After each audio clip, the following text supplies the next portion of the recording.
welcome back. We begin sports tonight on the ice. The Seattle Kraken in St. Paul and the Minnesota Wild came out hot tonight, actually scoring 3 first-period goals in the span of 1 minute and 42 seconds.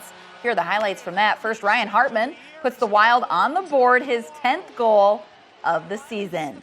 Next up, Matt Boldy will put it past the goalie just after this replay, and that would be Boldy's 22nd goal of the season right here to extend the Wild's lead to 2-0.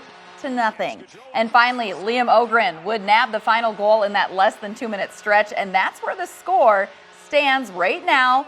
The second period just wrapping up. The Wild are still up 3-0. The Minnesota Timberwolves are in the middle of a 5-game homestand. The New Orleans Pelicans in town tonight, and they have only won 18 games on the season with 51 losses. They put up a contest tonight, and they won. There's your final score, folks. The Timberwolves lose 119-115. Zion Williamson, he had 29 points, shooting 12 of 16. Anthony Edwards also had 29 points, but he was 5 for 19, shooting only 26%. The Wolves play the Pelicans again on Friday.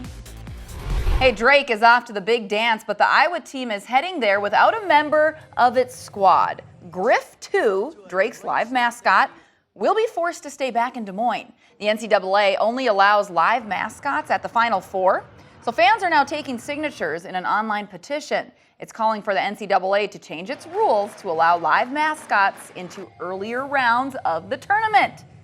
At last check, more than 1,600 people have signed the petition. 11-seed Drake plays 6-seed Missouri tomorrow night.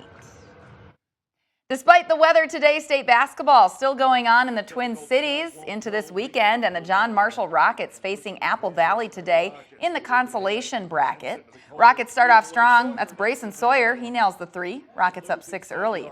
Rockets big on the offensive boards today. This one close at the end of the first half. And that was Kucha. He gets the finish, and the Rockets break this one open in the second half. Denard Simpson with the basket here. The Rockets not trailing the entire game, leading the entire time. They're moving on to the 5th place game, the consolation championship. That's tomorrow at 4 o'clock against the Moorhead Spuds. Also looking for a spot in the consolation championship is Byron in 3A. The Byron Bears play Duluth-Denfeld tonight, and Byron wins this one by 3 points, 63-60. The Bears will play De La Salle tomorrow at 2 o'clock. That will again be for 5th place. And finally, here in Rochester, the Rochester Grizzlies are about to embark on a best-of-3 game series with a trip to the Frazier Cup on the line. The Grizzlies will play the West Bend Power, who finished the regular season in first place in the Central Division. Now, the Grizzlies finished 3rd. The Power and Grizzlies have faced each other 8 times this season, with Rochester actually leading 5-3 in regular season. First game is Friday, with Game 2 in Rochester on Saturday. The winner of the 3-game series will advance to the Frazier Cup Championship in St. Louis. And here's a live look over Highway 52. We'll have a final check on weather when we come back.